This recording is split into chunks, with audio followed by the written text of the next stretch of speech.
Hey, everybody. Welcome back to the podcast. My name's Frank. I am your host here at Breaking 80 Over 50, the guy who will be yammering for the next half an hour or so. So sit back, relax, and we'd like to start off tonight. We'll start off and we'll work backwards. So we'll start off with the good golfers and talk about some news coming out of the PGA Tour, LIV, and a new YouTube golf tour. And then we'll move on to the not so good golfers and wrap up my month of April and tell you how my quest to play better golf has been going. But let's get started. It was an interesting week in the golf world. The PGA returned to Doral for the first time since 2016. And it's interesting because we're going to talk about LIV Golf in a couple of minutes, but LIV Golf has played at Doral over the past 4 years, and can't help but wonder if PGA didn't see LIV Golf attracting some attention at Doral and think, hey, we need to be back there. So anyway, the PGA back for the first time in 10 years, and Cameron Young led coast to coast the whole way, ultimately beating second place Scottie Scheffler by 6 strokes. Big margin.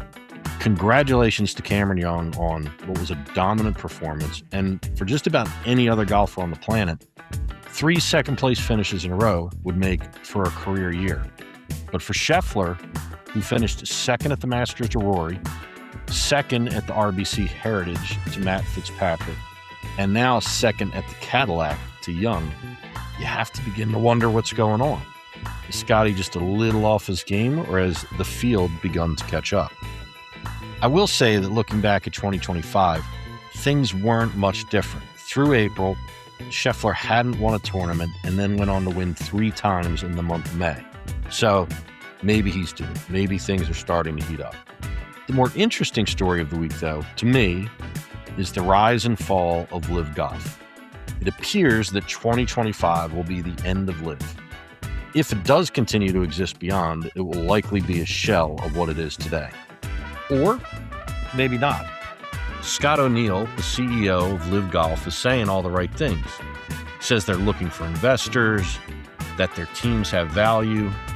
Team golf was one of the things that LIV did to differentiate itself from the PGA. That, along with guaranteed contracts to top players, music playing in the background at events, and early on, 54-hole tournaments instead of 72. But do the teams really have value? Tell me how many of these teams you have heard of. Aces, Cliques, Crushers, Fireballs, High Flyers, Korean Golf Club, Legion 13, Majestics, KGC, Range Goats, Ripper BC, Southern Guards, Torque. Not exactly the Dallas Cowboys, Los Angeles Lakers, New York Yankees, or Real Madrid. I can't help but wonder, though, just how much money was LIV losing. The Saudi Investment Fund, also known as PIF, or the Public Investment Fund, has plenty of cash available. According to a quick Google search, the fund is comprised of approximately $940 billion and is supposed to be used to diversify the Saudi economy away from oil by investing in strategic projects, including things like technology and tourism. The golfers who left the PGA to go to LIV took a lot of heat around the perception that Saudi Arabia is using this fund to make the rest of the world forget about human rights atrocities. I'm not sure about that, and honestly, it's not something that I'm qualified to speak on. I do know that the Saudis have been trying to buy their way into sports with this money for quite some time, and with LIV, they made a big splash. But circling back to my earlier question on just how much money was LIV Golf losing, the Saudi fund invested a reported $6 billion into LIV through the end of this year, and now they're pulling funding? Let's face it, their wealth is nearly limitless, and while, yes, $6 billion is a lot of money to you and I, it's not to them. It's like me losing $20 in a slot machine and saying, yeah, I've had enough. Let's go get lunch. Sure, there are plenty of other rich egomaniacs in the world who would love to attach themselves to the professional sports world. But if the richest of the egomaniacs taps out and walks away, who's crazy enough to fill those shoes? History is littered with sports leagues started by wealthy people who thought they could build a better mousetrap and take on the top dogs. Football has had a bunch. The Canadian Football League, the USFL, the XFL, the United Football League. I'm sure I'm missing a few, but they arrived promising great things. They were here to take on the NFL, and a few years later, they're gone. Mixed martial arts recently has seen a lot of this. Tons of organizations popping up to compete with the UFC.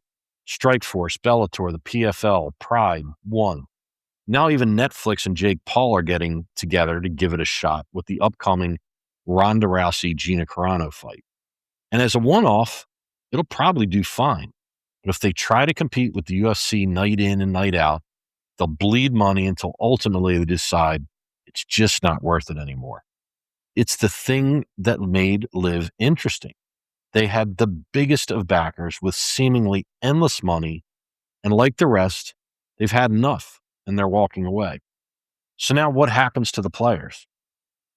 The PGA appears to be prepared to make it difficult for people to get back. And if that is their stance, I just hope they are consistent. Make everyone start over. Go to Q school. Find their way back to the tour like a kid getting out of college. But if that's the path, it should be the same for everyone. I like Jon Rahm and Bryson, but they shouldn't be given special treatment. Whatever the PGA decides, it should be the same for every player.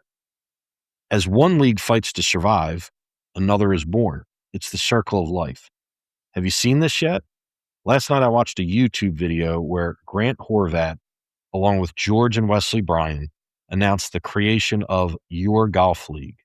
Grant, George, Wesley, and Brad Dahlke will be team captains in a golf league made up of YouTube content creators who will travel to a few destinations around the world to play events that will ultimately lead to a $1 million finale at the Wynn in Las Vegas. If I were the PGA Tour, this is what I would be concerned with, not LIV Golf. Why? Well, if you're a golf nut like me, you're much more familiar with the names of the content creators who will be playing on this tour than the names of the golfers playing on LIV or the PGA. I'm confident that right now I could name more golf content creators than I could name pros on the PGA Tour.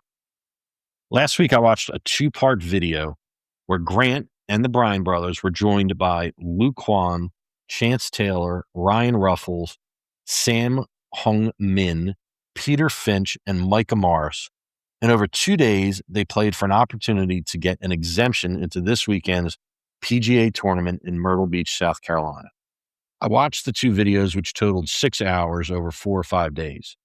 As of this recording, I was one of 2.8 million people who watched these videos. So I'm not alone. I'll tune into the PGA Tour for majors on a Saturday or Sunday afternoon, and maybe, like I did this past weekend, watch the last few holes at Doral. But the time I spend watching YouTube golf dwarfs the time I spend watching the PGA. YouTube is always there. If I wake up in the middle of the night and can't sleep, YouTube. If I have some time before heading to the course on Sunday morning, YouTube. And it's fun. Grant, the Bryan brothers, Bob Does Sports are great entertainment. And for the most part, it's good golf.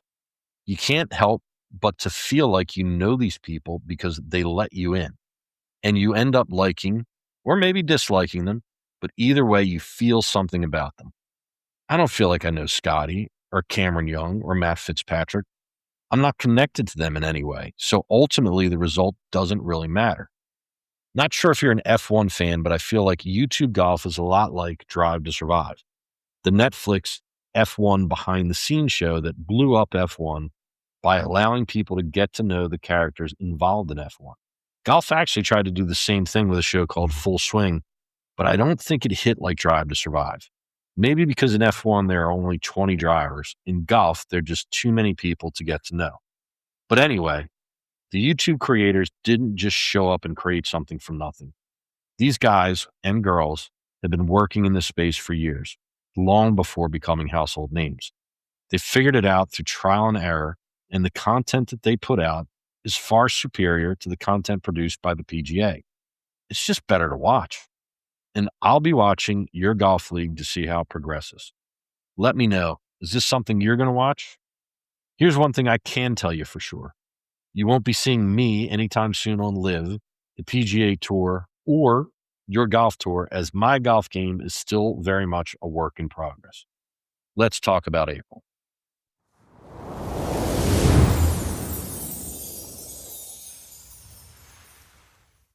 All right, so that's enough about the pros. Let's talk about what really matters, which is my golf game. After getting off to a rough start, averaged 93.6 strokes per round in January, 93.5 in February, finally started to get things going again in March, where I came in with an average of 88 strokes per round.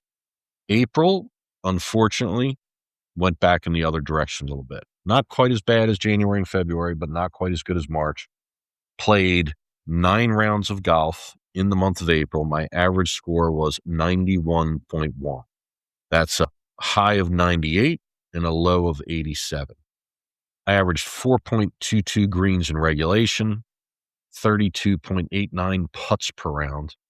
My best hole was the 6th hole, which is a par 4, and I averaged 4.44 strokes through 9 rounds.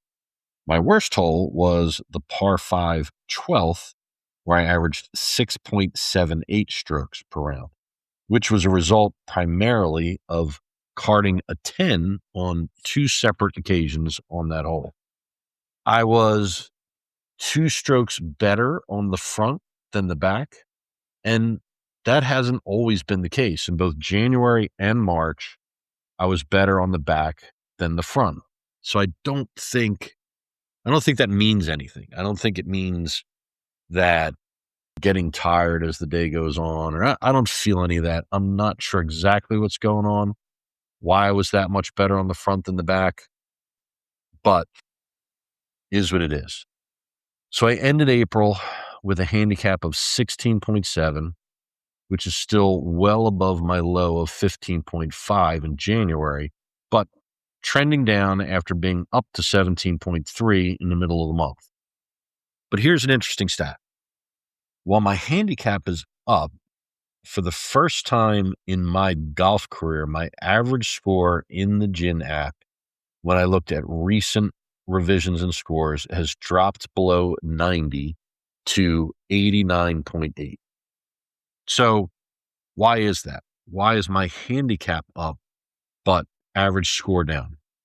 So remember that handicap goes off of your best 8 rounds out of the last 20 rounds. Recent revisions and scores is the average of your last 20. So while my best 8 have been better when my handicap was better, they were mixed with higher scores. More recently, my rounds have been much more consistent, which I believe, I hope, shows progress and growth. What did I learn from April?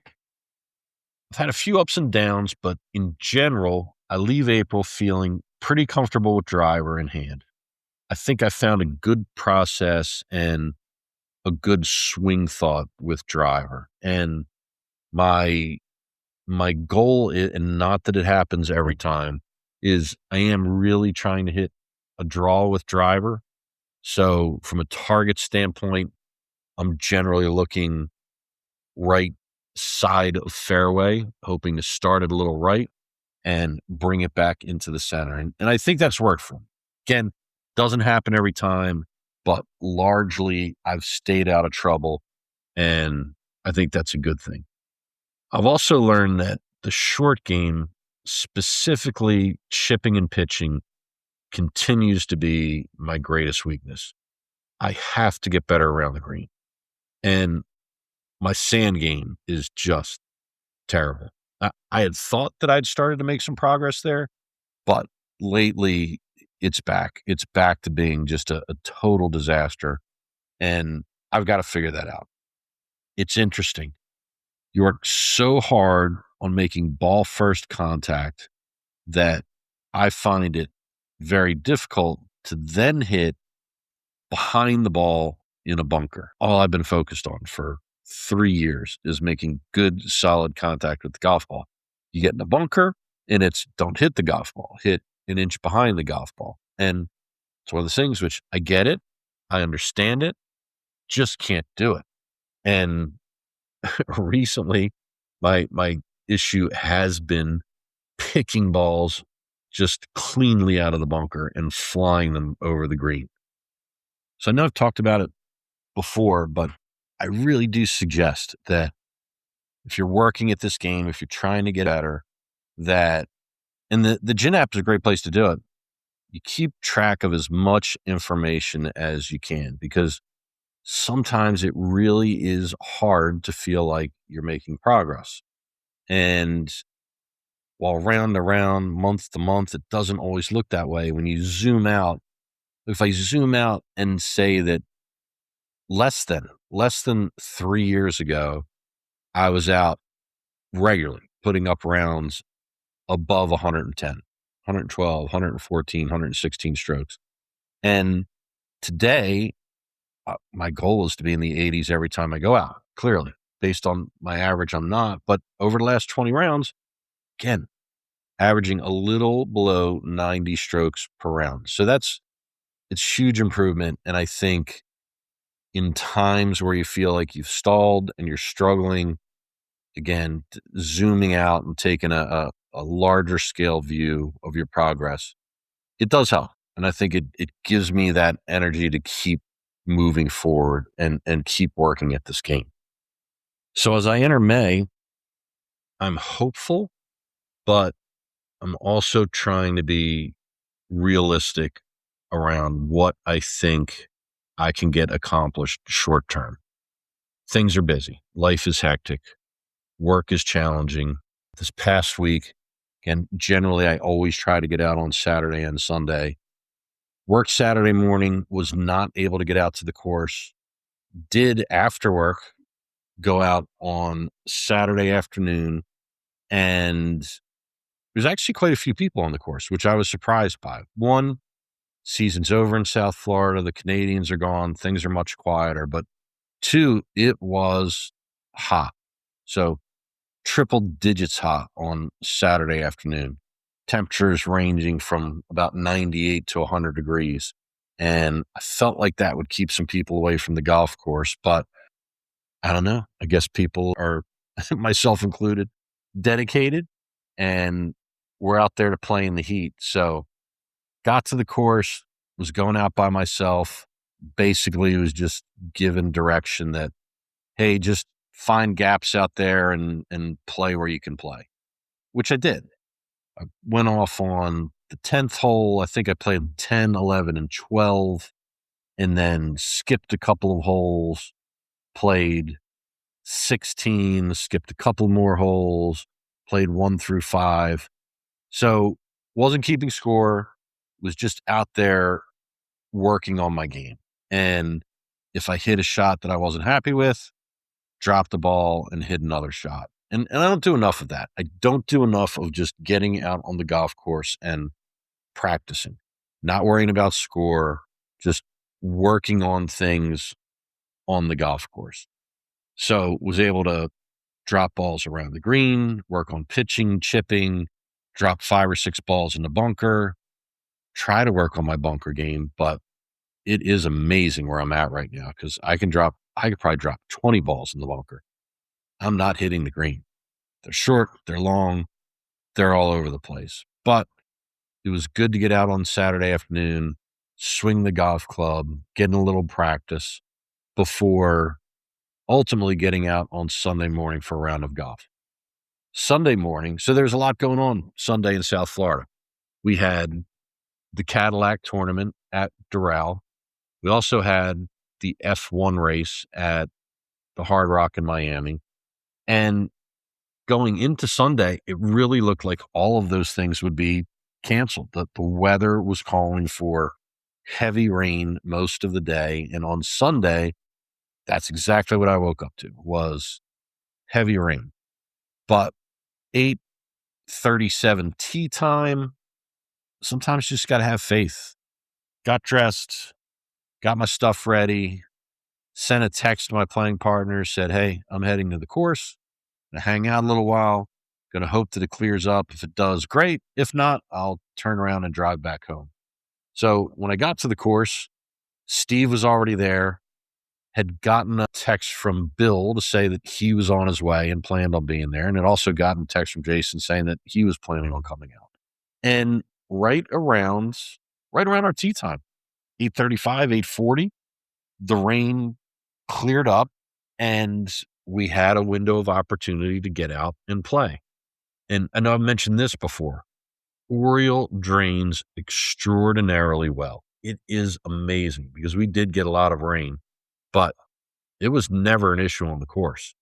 And while we suspected that we would probably get rained on off and on throughout the 18-hole round, it didn't rain once. Once we got out and we started to play, it was dry the rest of the way and ended up really being a nice day because it was a little cloudy, a little overcast, and kept the heat down. So got in 18 holes of golf on Sunday. And how did it go? Well, started really well with pars on 1 and 2, but then got a little sloppy, hit a tee shot over the green on 3, which is just death. It's par 3. You can't go long. Make a double bogey on 3, bogey on 4, bogey on 5. And then I hit a bunker on 6. And let's just talk about bunkers for a little bit. I hit a bunker on 6, made triple. Hit a bunker on 7, made double. Hit a bunker on 12, and again, made double. But on 12, I had completely given up on trying to hit bunker shots, and I putted out of the bunker. So it's a green side bunker, right side of the green, was in the bunker, probably out of the bunker, had maybe 5 or 6 feet of fringe before the ball gets to the green, and then another 10 feet to the pin from the edge of the green. And hit a putt out of the bunker, which did get out of the bunker, rolled through the fringe and stopped just on the edge of the green. So not a great shot, but I can tell you it was worlds better than the bunker shots I had hit earlier. So that's the first time I have ever done that. Say what you will. I don't know if it's embarrassing, if it's giving up to take putter out of the bunker, but it's just where I'm at right now. I had no chance of hitting a sand shot that got anywhere close to the flag. And if you're out there trying to score and that's the best shot you have to play, then that's the best shot you have to play. So highlight of the round, made a birdie on the par 4 13th, finished par 16, 17, bogey on 18. So ended up shooting a 91 on Sunday, 47 on the front, 44 on the back. But the short game really let me down. And on those 3 holes where I hit greenside bunkers, I was 7 strokes over par on those 3 holes. Just can't recover from that. I mean, I have got to be better than that. And better than that doesn't mean, yes, I would love to get up and down, but make bogey. I'll take the stroke penalty. I hit a bunker. Let's make bogey. That's what I've got to figure out how to be able to do. And I just haven't. Hit 4 greens in regulation. Thought that I drove the ball pretty well on Sunday. 34 total putts, which it's an interesting number because I've certainly been better than that.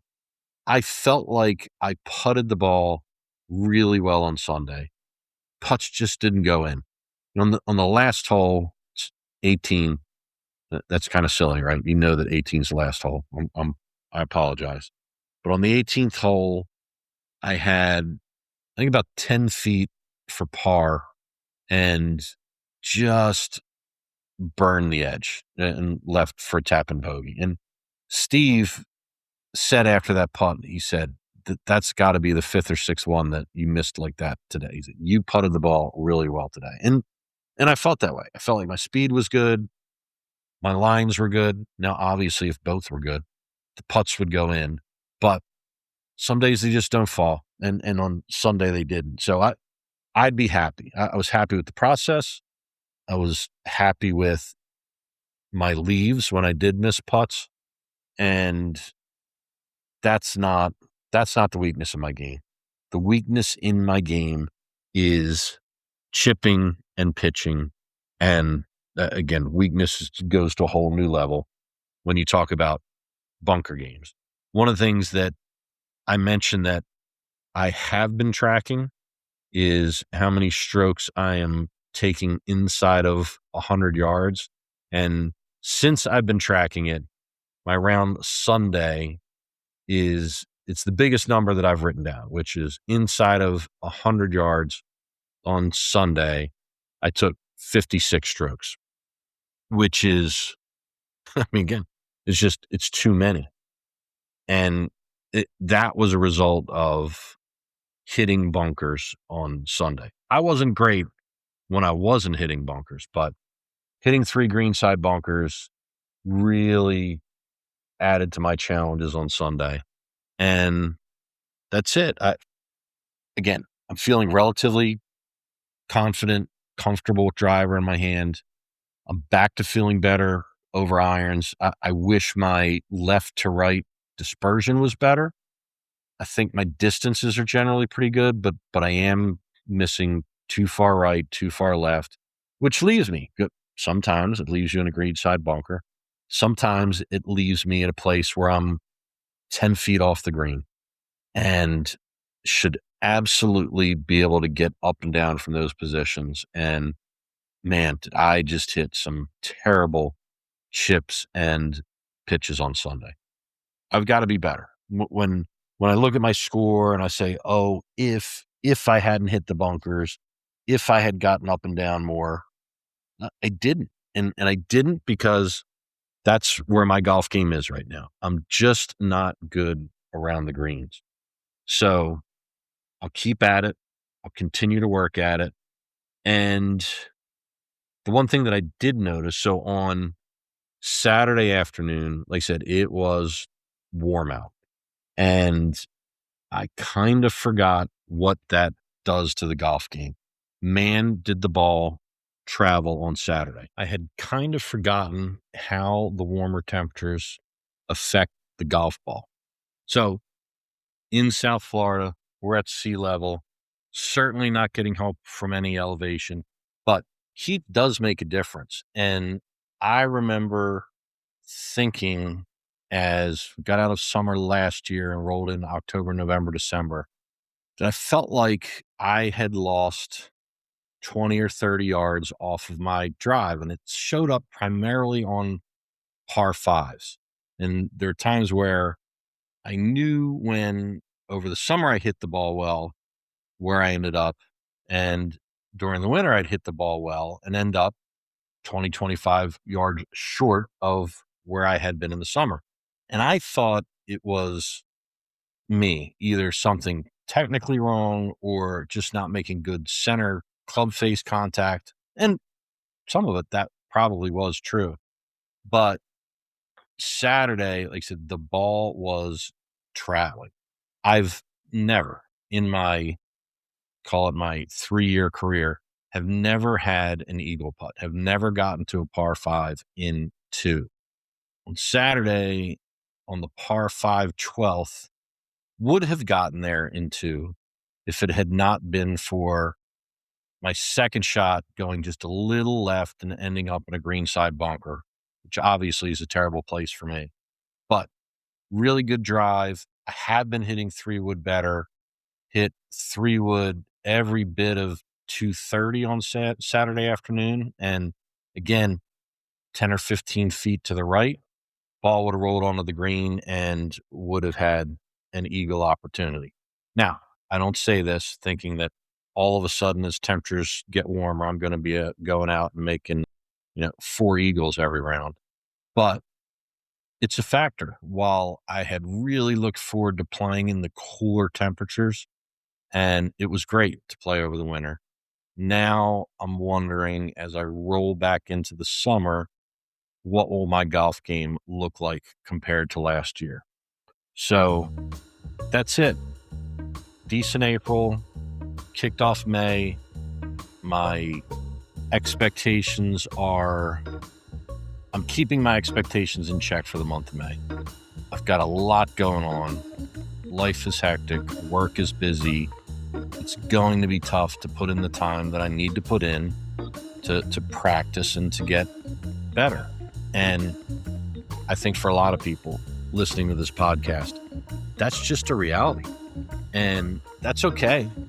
I just think we've got to take it easy on ourselves and know that there's other things in life that get in the way. We're not practicing, playing as much as we'd like to. And there's only so much we can expect in terms of improvement. But I'm hopeful, feeling good, can't wait to get back out there, gonna have fun, and I'll keep you posted. I'll let you know how it goes.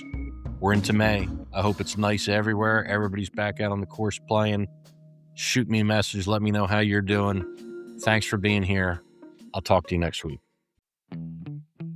If you made it this far, thank you. I can't tell you how much it means to me that you hung in there for the whole show. If you enjoyed it, please rate, review, and subscribe. And maybe even share it with a friend who is out there on their own golf journey. If you listen on Spotify, leave a comment or a question, or send me an email at breaking80over50@gmail.com. I promise I'll read every one. All music was provided by Epidemic Sound. I'll leave links to any of the content that I mentioned in the show notes.